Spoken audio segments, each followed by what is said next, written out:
to be submitted, that you have to submit it by 11. So today first I will be telling you the names, and if the person who is there in this class, especially Veeram Jain Sancheti, okay, you have to keep in mind that what you have to do. You have not submitted the copy. Is it he? Veeram, which Veeram is here? Ma'am, Veeram Jain is here. Veeram Okay. Sancheti is not here. Veeram, you are Veeram Sancheti, I am talking. Good morning, Pratham. Veeram Sancheti, it is not here. I am telling the names. Veeram Sancheti is not. You have to submit. Ayush Kankaria, Devanshu Bothra, Harshali Kaswa, Himanshu Jain, then Kanika Kochar, Mehak Jain Chopra, Mahima Kothari, Priyam Bhandari, Raj Jain, Rishi Sancheti, Ritesh Jain, Ronak Kumar Jain, Samyak Jain, Shreyansh Jain, both the Shreyansh, okay. Then Suvrat, then Veeram Jain Sancheti and Yash Jain, okay. So you people have to submit the till notes are not submitted. If you want to submit the copies, you have to get the marks. Then you have to submit by 11th. Otherwise, as ma'am said, as you got to know that you will get simply 0. Okay, and if they are not here, convey this message to your friends. Okay, an art integration project also you have to submit. An art integration project topic is Millie. Your name is not there, beta. Don't worry. Okay.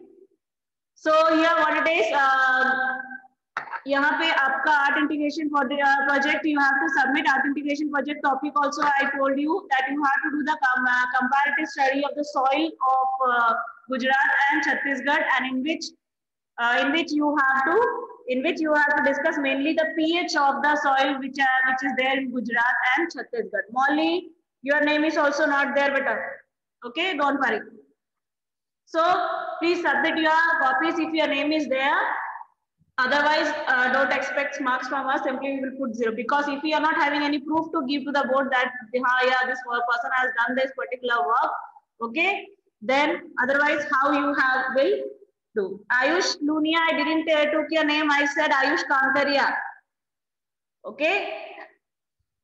Okay. Now I will not waste too much time in all this. Let's start the class. So I want your review that what you want. Should I teach you first the chapter, then I do the discuss, directly should I discuss the sample paper? What I am planning is that important chapter I will discuss first, and then I will take the revision with the question answer series. Yes, ma'am. Yes, ma'am. Chapter first. Yes, ma'am. Chapter के बाद ma'am chapter का question. Classification and chemical reaction and equation. So what I am planning that we will discuss these 3 chapters first, then I will deal with the questions of this. Okay, clear? So yes, is it okay, or you want to direct the sample paper? I am waiting for your reply. Revision first. Ma'am पहले पढ़ते हैं, first we will read. Revision करते हैं ma'am. Revision? Okay. Yes, ma'am. Okay. So first I will revise the chapter, then I will do the revision. Okay. So screen is visible to you all? Yes, ma'am. Okay. Okay. So let's see. कल आपका मैंने कहाँ तक करा दिया था, chemical properties of acid. कल जो इंपॉर्टेंट रिएक्शंस बोला है मैंने, इंपॉर्टेंट क्वेश्चन, जैसे मैंने इसमें मैं reaction of metals with acid में बताया था, एम्फोटेरिक मेटल ऑक्साइड्स वगैरह का याद रखना. ओके, इंपॉर्टेंट है एम्फोटेरिक मेटल ऑक्साइड, और स्पेशली एल्यूमिनियम वगैरह का रिएक्शन, एल्यूमिनियम और जिंक का reaction. Okay ma'am please repeat that. Yes yes ma'am please repeat oxide. Amphoteric metal oxide. Okay, so amphoteric metal oxides are the oxides which can react with both acid and base. Okay, the oxides which can react, metal oxides which can react with both acid and base, they are called as amphoteric metal oxide. That means they will behave as a acid with a base, and with base they will behave as acid. Base के साथ acid जैसा behave करेंगे, and acid के जैसा, base जैसा behave करेंगे. Okay, so in that we have seen the example of what aluminum oxide. Like this aluminum oxide on reaction with HCl, it will give AlCl3 plus H2O. And yesterday I gave you the reaction to write the reaction of aluminum oxide with NaOH. Most of you have written the correct thing. That means what? NaOH plus, what was the reaction? What was the reaction there? That what? Al2O3 plus NaOH gives NaAlO3 H2O. Yes. NaOH plus aluminum will give Al2O3. NaAlO2. Sodium aluminate plus. Ma'am Al2O3 लिए थे हम लोग. Al2O3. No. Yes, ma'am. Al2O3. NaOH. अच्छा, okay. You talking about aluminum oxide. Yes, ma'am. दोनों में कोई बनेगा product? Al2O3 था. Okay.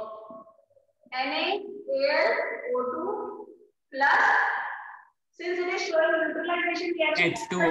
it will be what? Water. Sodium meta-aluminate and water. So when we will balance this, it will become, okay. So it will, it is balanced. Okay. So this will be the reaction of sodium hydroxide with aluminum oxide, and it is an example of what? It is a reaction of aluminum oxide neutralization reaction. तो आपको मैं फिर से बोल रही हूँ, amphoteric metal oxide is the another topic which you have to remember. तो उसमें एक example at least aluminum oxide का याद रख लेना, is reaction with acid and its reaction with base. Okay, up to here we have already discussed. Okay, and next in between also we can जो in-text question उसको मैं एक साथ कराऊंगी बाद में. Okay, now let's move to the next topic, that means common in acid and base. Okay, तो acid और base में ऐसा क्या है? तो acid और base में ऐसा क्या है कि क्या acid और base ऐसा क्या चीज करते हैं जो common है? Okay, वो देखेंगे हम लोग. So in first, what is common in the acid and what is common in the base? So all acid releases H plus ion in the aqueous solution and base will release OH minus ion in the aqueous solution. That is common in them. जितने acid है, most of the acid क्या करते हैं? Aqueous solution में क्या release करते हैं? H plus ion. और जितने base है वो aqueous solution में क्या release करेंगे? OH minus ion. Okay, up to here it is okay. ठीक है ना? और ये जो हाइड्रोजन जो रहता है वो डायरेक्टली हाइड्रोजन के फॉर्म में नहीं निकलता, it is release in the form of hydronium ion. ये जो H+ निकलता है वो क्या करता है? वाटर के साथ कंबाइन होकर हाइड्रोनियम आयन बनाता है, H3O+. यहाँ पे माइनस लिखा है, it is not minus, it is H3O+. ये मिस्टेक है यहाँ पे. ओके, यहाँ पे देख लेना इसको. It is not H3O-, it is H3O+. Okay, it is H3O+. यहाँ पे by mistake से माइनस लिखा है, it is actually plus. Okay, so it is H3O+.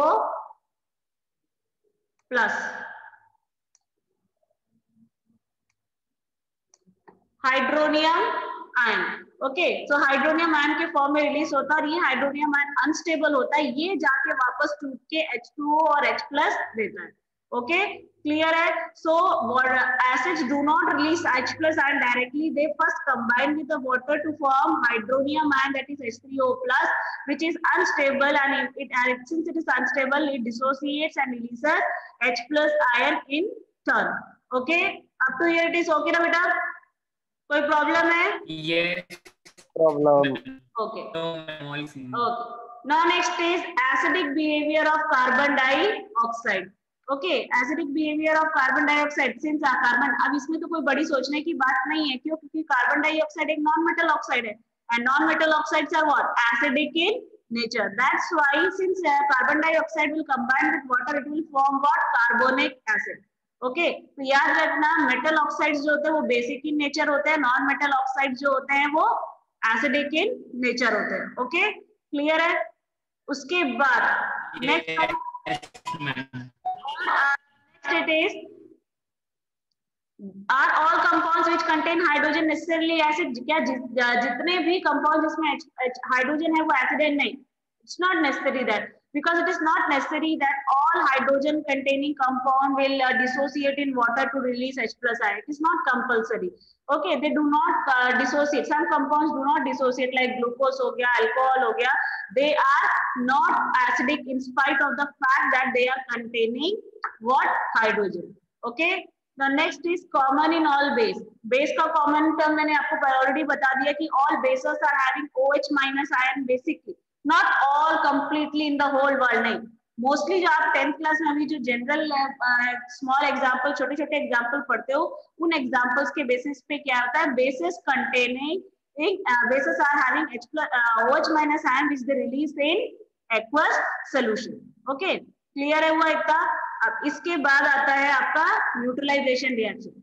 Neutralisation reaction में आपको पता है कि since acid is releasing H plus ion and the base is releasing OH minus ion, they will combine to form water, and as a result when you are mixing these two acid or base, the H plus ion of acid and the OH minus ion of the base will combine to give you water, and which is neutral. That's why they form together form the neutralization reaction. Okay, neutralisation reaction एक important name reaction है आपका previous chapter का, first chapter का, वो तो याद रखना ही पड़ेगा आपको.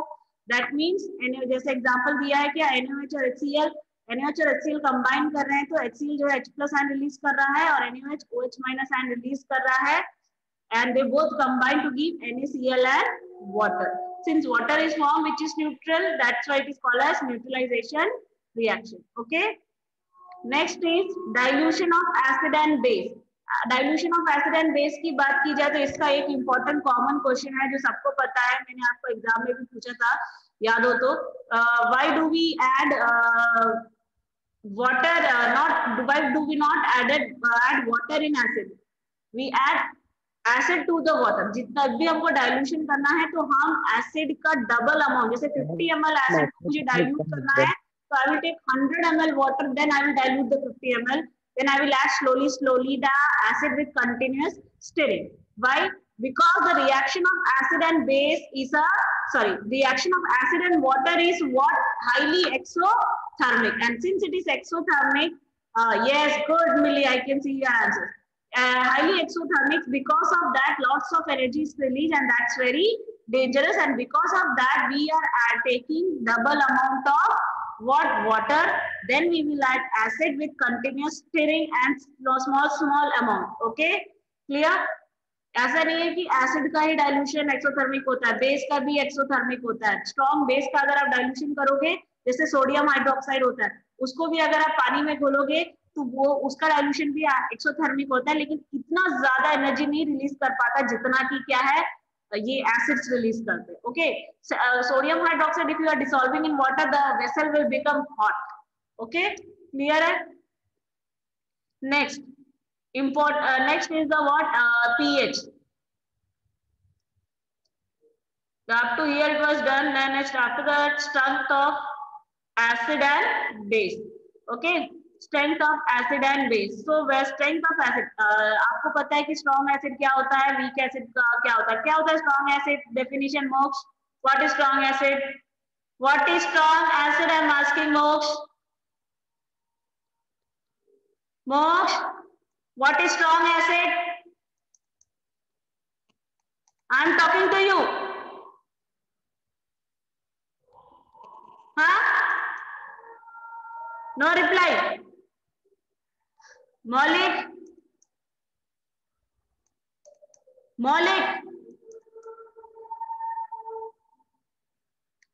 Nitika. Millie, good. I can see your answers. Good. Nitika, are you there or not? Yes, ma'am. Nitika, tell me what is a strong acid and weak acid. How are you going to define if somebody is asking you what is a strong acid and what is a weak acid? Ma'am, acids which properly dissociate the hydronium ions, they are strong acids. Properly dissociate hydronium ion. Acid which hydrogen ions, ma'am. Acid which dissociates completely in the aqueous solution, they are called as strong acid, and which partially dissociates in the aqueous solution, they are called as weak acid. बस इतना बोलना. Okay. which dissociates completely in aqueous solution, they are called as strong acid, and the acid which dissociate partially in the aqueous solution, they are called as weak acid. The same definition you will apply for bases also. That means a strong base will dissociate completely in aqueous solution, whereas weak base is partially dissociating in the aqueous solution. Okay, clear? And one more thing, all the soluble water soluble bases are called as alkali. The water soluble bases are called as alkali. Okay, clear? ये तो याद रहेगा. Alkali. Yes. अब इसके बाद आता है, अब ये तो हो गया स्ट्रॉन्ग एसिड वीक एसिड. अब इससे रिलेटेड है पीएच. तो पीएच में आपको जो ये क्वेश्चंस आते हैं ना, ओके, तो पीएच में आपका जो क्वेश्चन है, पीएच की एप्लीकेशन याद है आपको? If a farmer is having acidic salt, what he will do, and why do we brush our teeth? Why should we brush our teeth with a toothpaste? Okay, तो ये जो question application जो है वो आपके लिए स्कोरिंग पार्ट है. तो इसको आप पीएच से याद रखना, क्योंकि पीएच में मेनली एक क्वेश्चन, एक सपोज 1 मार्क का क्वेश्चन अगर पीएच रिलेटेड आया तो 2 mark, another 1 mark will be of this application part. Okay, तो वो तो आपको इजीली याद हो जाना चाहिए कि उसमें शायद मुझे नहीं लगता कोई आपको इशू होगा. ओके, तो पहले देख लेते हैं पीएच क्या होता है, then you will see the application. Okay, so pH stands for hydronium ion concentration, the power of hydrogen ion, or in a simple words, if I'm talking, power of hydrogen ion. Potential of hydrogen. You can also say that likha diya here. Power of hydrogen ion concentration. Okay, that is called as pH. Okay, pH जो रहेगा वो determine करेगा कि आपका जो solution जो है, yes संभव, correct. Okay, your pH will decide whether your given solution is acidic or basic. और इसको जो है सोरेनसन नाम के साइंटिस्ट ने डिस्कवर किया था. यहाँ पे आप नाम देख सकते हो, SPL Sorensen. Okay, so pH का जो मैथमेटिकल कैलकुलेशन है वो आपको है नहीं, फिर भी फॉर्मूला बता देती हूँ. PH is equal to minus log 10, मतलब दो टाइप के लॉग होते हैं, एक नेचुरल लॉग होता है, एक बेस 10 लॉग होता है. ये बेस 10 वाला है. ओके, तो ना ये लॉग है, इसका फॉर्म आप हायर क्लासेस में जाओगे तो मैथ्स में आप सॉल्व करोगे. Okay, so pH is equal to minus log H plus, minus log H plus. Where यहाँ पे क्या है, अब इसको मैं चाहे तो इनवर्सली, माइनस का मतलब इनवर्स हो गया, तो मैं इसको ये भी लिख सकती हूँ, pH is equal to minus, pH is inversely proportional to H plus, क्योंकि माइनस का मतलब क्या हो जाएगा, इनवर्स हो जाएगा ना. ये माइनस हट गया तो क्या हो जाएगा, ऐसा. Okay, is it visible to you all? No ma'am. Yes ma'am, visible है. Okay, pH is equal to log, minus को हटा देगा तो इनवर्स में आ जाएगा लॉग 1/h+. तो मैं ये भी बोल सकती हूँ कि pH is what, inversely proportional to 1/H+ ion. 1/H+, that is pH is inversely proportional to H+. pH inversely proportional मतलब pH ज्यादा होगा तो H+ कम होगा, pH कम होगा तो H+ ज्यादा होगा. That means pH is more, then acidic nature is less, and pH is less, then acidic nature is more. Just ulta. Same is the case of POH. Same is the case of POH, which is not in your course, but you should know that POH is equal to minus log OH. तो ये जैसे pH जो है वो H+ का concentration बताता है, वैसे POH जो है वो OH का कंसंट्रेशन बताता है. लेकिन ये आपको इस कोर्स में नहीं है बस, लेकिन नॉलेज के लिए आपको पता रहना चाहिए, क्योंकि we don't know what can be asked. Okay, only the thing is that you should know what is POH. ओके, तो यहाँ पे हमको pH से काम है, POH से काम नहीं है. तो pH के लिए पर्टिकुलर वैल्यू डिसाइड की 1 से लेके 14 तक, जिसको अरेंज किया गया एक पर्टिकुलर रेंज में, and that is called as pH scale. Okay, अब यहाँ पे क्या है, अब ये pH स्केल से हम पता लगाते हैं कि क्या है, कि सोल्यूशन कैसा एसिडिक है कि बेसिक है. Ma'am, yes tell. Ma'am, in NCERT it is written that universal indicator is mixture of, means all indicators. So many indicators, yes. Ma'am, but in many places pH paper is only means taken as universal indicator. Yes, ma'am. pH is considered as a universal Yes, indicator. beta, it is your wish. You can use the universal indicator. You can use the pH paper. That is. लेकिन आपके course में आपको पढ़ने को दिया है तो आपको पढ़ना ही. That is. तो ये आपका क्वेश्चन ये है कि हर जगह तो यूनिवर्सल इंडिकेटर नहीं होता. I think so. You ask like this only, ना? Ma'am, I am asking that if it is coming in exam that what is universal indicator, so we have to write pH paper or mixture of indicators. Wait 1 second. I will show you what is the deleted portion. Once you see this deleted portion, I think it will be immediately you will be getting what is not there in your course. मैंने आपको revise syllabus भेजा था वीरम. अब आपको दिख रहा है? Are you able to see? Yes, ma'am. Through PDF you can. Yes, ma'am. Wait. No, ma'am. Wait. No, ma'am. Wait 1 second. I will show you.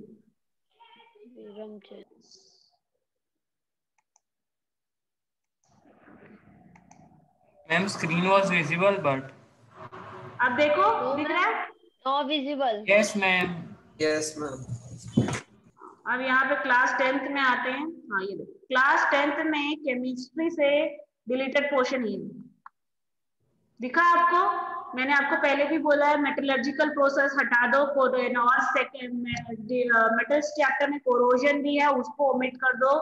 और क्या बोल लेकिन कोरोजन जो है वो फर्स्ट चैप्टर में इंट्रोडक्शन के टाइप पे है वो पढ़ना है. हाँ कोरोजन डिटेल्ड है आपका किसमें मेटल्स नॉन मेटल्स चैप्टर में. डिटेल्ड पार्ट नहीं पढ़ना है. जैसे आपको कोरोजन इन सिल्वर है कोरोजन इन कॉपर है वो सब नहीं करना. ठीक है तो मैम एनोडाइजिंग वगैरह भी नहीं पढ़ना है. हाँ वो भी तो मतलब एनोडाइजिंग वगैरह भी तो कोरोजन का ही पार्ट है ना. नहीं वो सब नहीं पढ़ना. लेकिन प्यूरिफिकेशन वाला कॉपर पे वो सब भी नहीं करना. Okay ma'am. बेसिक मेटल देख सकते हो. बेसिक मेटलर्जिकल प्रोसेस नहीं है. कोरोजन एंड इट्स प्रिवेंशन नहीं है. कार्बन इन कंपाउंड्स में मैंने आपको क्या किया नॉमेनक्लेचर इसलिए पढ़ाया क्योंकि आपको होमोलोगस सीरीज सॉल्व करना है. और होमोलोगस सीरीज सॉल्व करना है तो आपको नॉमेनक्लेचर का थोड़ा बहुत तो नॉलेज चाहिए ही चाहिए. इसलिए मैंने सिर्फ आपको वो नॉमेनक्लेचर कराया. Otherwise you don't have the detailed nomenclature. Okay क्योंकि आइसोमेरिज्म है आपके कोर्स में. ओके आइसोमेरिज्म है होमोलोगस सीरीज भी है. So do leaving up to here isomerism तक कर लो. उसके बाद जो आगे का हायर लेवल का नॉमेनक्लेचर है और सोप वगैरह वो सब भी स्किप कर दो. It is not there in the portion. Okay understood okay now. Ma'am. ये आपको Yes, पता है. अब आपको पता चल गया ना आपको क्या करना है. लिख दिस. अब इसके अलावा आपको कुछ नहीं करना. सो ये सबका टेंशन छोड़ो. जो जो आपको बोला गया है वो आप करो. Okay okay ma'am. Okay, ma'am. Okay चलो आप अपना क्लास वापस चालू करते हैं. आज अगर इसको करेंगे तब जाके we will start the revision of the acid base salt chapter. Now this is visible ना. Okay so let's see this. so यहाँ पे pH आया. अब ये pH का जो है वो आपका इसके रेंज बनाया गया. pH का एक स्केल बनाया गया जिसको बोला गया pH स्केल बनाया गया. एंड मैम स्क्रीन में नहीं आ रहे हैं. स्क्रीन में नहीं. स्क्रीन बस आ रही है. पीडीएफ नहीं खुला है. यस मैम नहीं खुला है. ना yes Yes, ma'am. Now Yes, ma'am. Okay ना pH जो है वो एक रेंज pH का एक रेंज सेट किया गया जिसको बोला गया pH scale where P stands for potence. okay देशना. so where P stand for your potence. okay potence means your power only or power or potential. यहाँ पे लिखा है जैसे मैंने आपको बताया था कि power of hydrogen and that is only potence. it is actually a German word which means power. okay so this is the pH scale. और pH scale में आपको पता है कि 7 जो है न्यूट्रल पॉइंट है. इसके नीचे जो होगा वो एसिडिक होगा और इसके आगे जो होगा वो बेसिक इन नेचर होगा. ठीक है अब हमको pH क्या होता है ये देख लिया. अब मैंने आपको जो पॉइंट फोकस करने बोला था वो क्या था कि importance of pH in everyday life. This you have to focus. Okay so importance of pH in everyday life we will see. So pH जो है आपका हाँ तो ये pH जो है इसमें मैं 4-5 examples are there in your body. That is why does the tooth decay.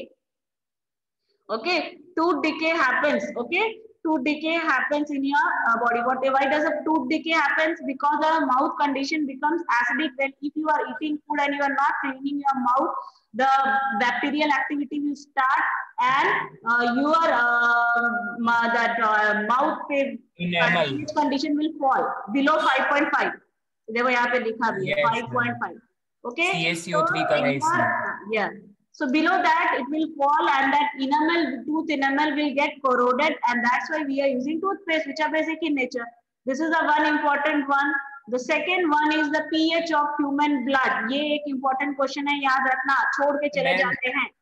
Okay. 7.4. It is not basic. It is not completely basic. Okay.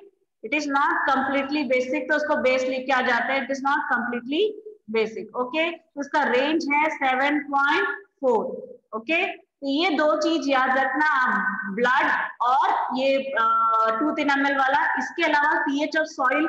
If the soil is acidic, we will add a base, and if the soil is basic, we can add acid.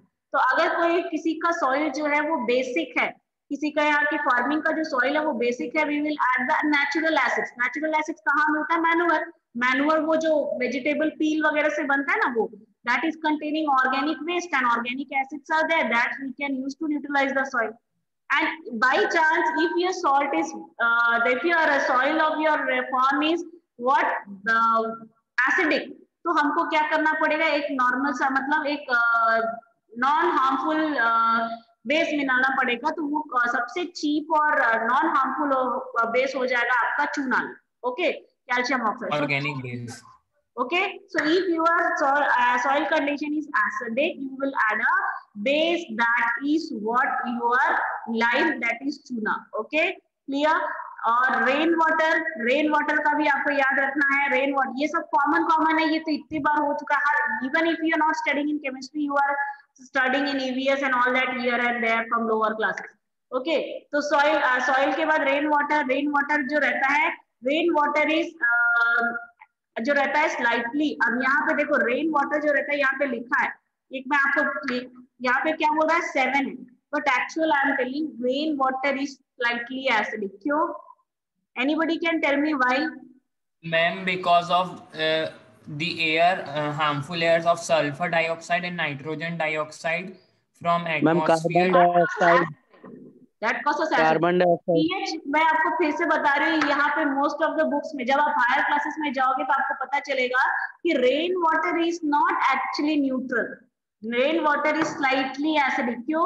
क्योंकि rain water खुजली होती है जब भीगते हैं तब, carbonic acid बनाते जाता है. रेन वाटर जो है वो कार्बन डाइऑक्साइड के साथ कंबाइन करके कार्बोनिक एसिड बनाएगा, और जब पोल्यूशन और बढ़ता है, कार्बन डाइऑक्साइड के साथ तो कार्बोनिक एसिड बन रहा है, लेकिन जब जैसे ही पोल्यूशन और बढ़ा और सल्फर डाइऑक्साइड, नाइट्रोजन डाइऑक्साइड का रिलीज और बढ़ गया, then it will combine with the water to form sulphuric acid and nitric acid, and the pH will fall below 5.5. उससे भी नीचे चला जाएगा, 5.5 के भी नीचे आ जाएगा. That means near about 1-2 it will reach, and it is very dangerous. Okay, clear है? Now next is indicator. In what is indicator? The first question is what is indicator? Indicators are the chemical substance which are used to determine whether the given substance is acidic or basic. Indicators वो chemical substance होते हैं जो ये determine करते हैं कि दिया गया substance Viram, yes I can see your answer बेटा. वो आपके skin conditions के ऊपर depend करता है. किसी का मैंने क्या बोला? Slightly acidic है. रेन वाटर जो है वो स्लाइटली एसिडिक है, और वो स्किन कंडीशन के ऊपर डिपेंड करता है. हर किसी को इचिंग नहीं होती, किसी का स्किन सेंसिटिव होता है तो उसको इचिंग होती है, हर किसी को नहीं होती. If I am not having that issue, लेकिन अगर सेंसिटिव स्किन वाला है तो उसको जरूर होगा. ओके, ना इंडिकेटर हो गया. इंडिकेटर क्या डिटरमाइन क्या करते हैं कि ये केमिकल सब्सटेंस होता है जो डिटरमाइन करता है कि दिया गया सब्सटेंस एसिडिक और बेसिक है. Okay, indicators are of the following types: natural indicator, olfactory indicator, synthetic and universal. Natural का मतलब होता है जो natural sources से मिले. Olfactory का मतलब the indicators which uses a sense of smell.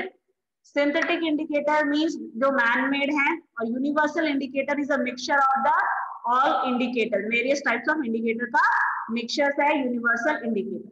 तो नेचुरल इंडिकेटर में क्या है आपका, नेचुरल इंडिकेटर में आएगा आपका जो नेचुरल सोर्सेज मिलता है, लिटमस हो गया, टर्मरिक हो गया, रेड कैबेज, चाइना रोज, जो आप 7th क्लास से पढ़ते आ रहे हो वही चीज फिर से। ओके, लिटमस आपको पता है कि अगर लिटमस दो कलर के आते हैं, एक रेड और ब्लू। अगर रेड लिटमस लिया है तो वो एसिड के साथ नो चेंज और बेस के साथ ब्लू हो जाएगा, और अगर आपने ब्लू लिटमस लिया है तो वो बेस के साथ no change, whereas with acid it will turn red. Okay, is it clear? Turmeric is a natural indicator and it is अगर वो बेस के साथ कर रहे हो तो वो रेडिश कलर का हो जाएगा, रेडिश ब्राउन कलर का हो जाएगा, and with acid there is no change. Red cabbage जो रहता है उसका जो जूस निकलता है वो पर्पल टाइप का रहता है। Okay, and it turns reddish with acid and greenish with base. वो अगर एसिड रहेगा तो रेडिश कलर का हो जाएगा, बेस रहेगा तो green. Then is your olfactory indicator. Olfactory indicator में बहुत सारे हैं, onion, vanilla and clove are there in your course. Onion and vanilla specially, onion and vanilla को अगर आप एसिडिक कंडीशंस में लेते हो तो there is no change in smell, but if you are adding in the base it smell, onion का जो तीखा स्मेल होता है वो डिस्ट्रॉय हो जाएगा। Okay, the same is the case of vanilla also. The vanilla का अभी जो स्मेल रहता है वो बेस के साथ खत्म हो जाता है, लेकिन एसिड के साथ नहीं। Okay, clear? Next is synthetic indicator. Synthetic indicators, in that you are having two things in that, phenolphthalein and methyl orange. Phenolphthalein is a liquid which can turn pink in the base and colorless in the acid, whereas methyl orange will turn red with the acid and yellow with the base. Okay, so this is the main thing. ये ऐसा एक chart बना लेना और याद रख लेना, ये आपका इंपॉर्टेंट है। ठीक है, this chart you make and keep. जब भी आप रिवाइज करोगे आपके पास बुलेट पॉइंट्स होना चाहिए। Bullet points means the important points which you have to remember in the chapter, and I told you from the beginning what were the important points. Okay, clear है? Next is universal indicator. Universal indicator is what? Indicator which is a it is a mixture of indicators, whether methyl orange, litmus, phenolphthalein, so many indicators are used to make the universal indicator. और universal indicator से आपको एक colours range मिलता है। Universal indicator जो रहता है वो आपका स्ट्रिप, जैसे पीएच पेपर का स्ट्रिप आता है वैसे यूनिवर्सल इंडिकेटर का भी स्ट्रिप आता है, सोल्यूशन आता है। ओके, और इसमें आप सेम वैसे ही चेंज, अगर आप जैसे आप पीएच स्केल को यूज करते हो सेम वैसे ही आप किसी सोल्यूशन में यूनिवर्सल इंडिकेटर डालो, जो कलर चेंज आएगा उसको मैच करो, and then you will get to know that whether the given solution is acidic or basic. Okay, is it clear? पूरा pH ही है। Yes, pH है। यूनिवर्सल इंडिकेटर पूरा pH टाइप का। yes, it is just like a pH only. उसका determination का तरीका pH like he होता है। ओके, अब आते हैं सॉल्ट्स में। यहाँ से चालू होता है another important 5 marks question. 5 marks question starts from here. Okay, 5 marks question अब यहाँ से चालू होता है, तो इसको अच्छे से फोकस होके एक बार पढ़ लेना, देखना। ओके, सॉल्ट्स क्या होते हैं? Salts are the product of neutralisation reaction of acid and base.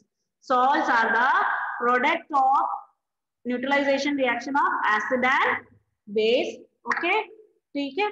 Salts जो होते हैं इसका आपको कैरेक्टरिस्टिक्स तो मैं दिखा दे रही हूँ, लेकिन यहाँ पे कैरेक्टरिस्टिक्स ऑफ सॉल्ट्स में आपको देखना नहीं है, आपको क्लासिफिकेशन ऑफ सॉल्ट्स में देखना। क्या देखना है? सॉल्ट क्या होता है, कैसे बनता है, क्लासिफिकेशन ऑफ सॉल्ट्स देखना है। क्लासिफिकेशन ऑफ सॉल्ट्स में normal salts, acidic salts, basic salts मैंने उस दिन आपको कराया और सैंपल पेपर में तो याद होगा। तो नॉर्मल सॉल्ट्स मतलब जो कि न्यूट्रल होते हैं, और ये किसके कॉम्बिनेशन से बनते हैं? Strong acid strong base, weak acid weak base. यानी सॉल्ट बनाने के लिए जो अगर एसिड और बेस दोनों स्ट्रॉन्ग हो या फिर एसिड और बेस दोनों वीक हो तो आपको सॉल्ट्स कैसा मिलेगा? नॉर्मल सॉल्ट्स, या फिर इनको न्यूट्रल सॉल्ट्स भी बोला जाता है। जैसे NaOH और HCl यहाँ पे है, दोनों स्ट्रॉन्ग, तो जो सॉल्ट बना वो नॉर्मल सॉल्ट है NaCl।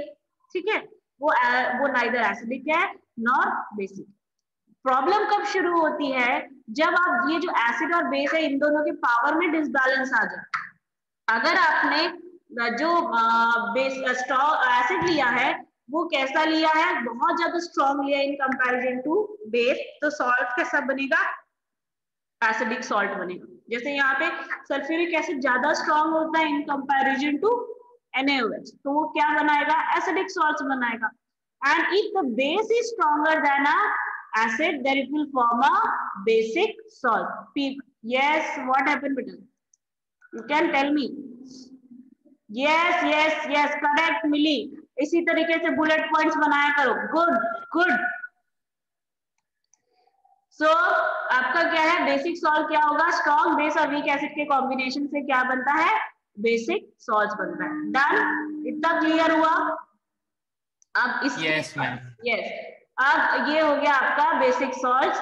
अब कॉसेस ऑफ फॉर्मेशन तो मैं आपको बताया, कॉसेस ऑफ फॉर्मेशन तो आपको नॉर्मल से आपको खुद ही का लॉजिक यूज कर सकते हैं. मैं क्या बोल रही हूँ, एक स्ट्रॉन्ग एसिड और एक स्ट्रॉन्ग बेस है, तो यार दोनों का H+ और OH- आयन ज्यादा ही रिलीज होगा, तो दोनों न्यूट्रलाइज हो जाएंगे. अगर दोनों वीक हुए तो तभी यही कंडीशन आएगा कि H+ और OH कम रिलीज हो रहा है और दोनों न्यूट्रलाइज हो जा रहे हैं. लेकिन अगर एक ज्यादा स्ट्रॉन्ग हो गया, जैसे एसिड ज्यादा स्ट्रॉन्ग हो गया बेस के कंपैरिजन में, तो वो ज्यादा H+ रिलीज करेगा. That means resulting solution will have more H+ ion. और अगर रिजल्टिंग सॉल्यूशन में मोर H+ आयन हो जाएगा तो सॉल्यूशन क्या हो जाएगा, एसिडिक हो जाएगा. वैसे ही बेसिक के लिए भी है. If you are using a strong base, then the resulting solution will be having more OH- ion. Then that means the solution will be basic in nature. ठीक है. तो अभी आपको इस टॉपिक में से 5 मार्क्स का क्वेश्चन है. पहला क्या था, salt, what is a salt, acidic salt, basic salts वगैरह. Then what is the preparation and properties of various salts. अब आते हैं preparation and properties of various salts में, और पहला ही सबसे important question है chlor-alkali process. That means formation of sodium chloride. Chlor-alkali process याद रखना, किसके लिए यूज होता है chlor-alkali process? It is used NaOH बनाने के लिए. Yes. Chlor-alkali process is used for the formation of sodium chloride. Okay, तो याद रखना इस chlor-alkali process में हम aqueous solution of sodium brine लेते हैं. brine, aqueous solution of NaCl. Aqueous solution of sodium chloride is called as brine, and we will do the electrolysis of this brine solution. Okay, we will do the electrolysis of this brine solution, as a result of which caustic soda is formed, chlorine gas is released, and hydrogen gas is released. Can anybody tell me where this chlorine gas is released and where this hydrogen gas is released? Ma'am, chlorine. Hydrogen gas is released in cathode and chlorine gas is released in anode. Yes, correct. Chlorine जो होता है वो anode में release होता है, hydrogen जो रहता है वो कैथोड में. तो आपको इस क्लोर-अल्कली प्रोसेस कौन से सॉल्ट के लिए यूज होता है ये तो याद हो गया. इसके बाद केमिकल इक्वेशन अभी आप देख रहे हो, इसको तो याद करना ही है. इसके बाद छोटा सा ये पॉइंट याद रखना कि क्लोरीन कौन से क्या इलेक्ट्रोड पे रिलीज होता है और हाइड्रोजन कौन से इलेक्ट्रोड पे रिलीज होता है. ठीक है, ये याद रखना. और इसके बाद आपको एप्लीकेशन यूजेस तो आपको देखना ही पड़ेगा. हाइड्रोजन का अगर यूज बोलेगा तो आपको सबको पता है हाइड्रोजन क्या होता है. फ्यूल के लिए यूज होता है, ammonia fertiliser, margarine, fuel. Yes. Chlorine जो रहता है वो तो water treatment, PVC pipe, polyvinyl chloride नाम सुन के ही समझ में आ रहा है कि पीवीसी बनाने के लिए, डिसइंफेक्टेंट, क्लोरोफ्लोरोकार्बन, ये सारा क्या है, इन सब बनाने के लिए यूज होता है मेनली आपको. और कॉस्टिक सोडा का सबसे ज्यादा इस यूज आपको किसका याद रखना है, ये वाला पॉइंट याद रखना है. Degreasing of metal, soap, detergent. Which salt is used for degreasing of metal and the manufacture of soap or detergent? The answer is sodium hydroxide. ठीक है, तो आपको ये, तो ये अगर मैंने क्या बोला, सॉल्ट कभी भी डायरेक्ट नहीं पूछता, इनडायरेक्ट पूछता. तो क्लोर-अल्कली के नाम से पूछेगा, या फिर पूछेगा कि डीग्रीसिंग ऐसा कौन सा सॉल्ट होता है जो डीग्रीसिंग ऑफ मेटल्स के लिए यूज होता है, सोप और डिटर्जेंट के फॉर्मेशन के लिए यूज होता है. आप उसका प्रिपरेशन लिखिए.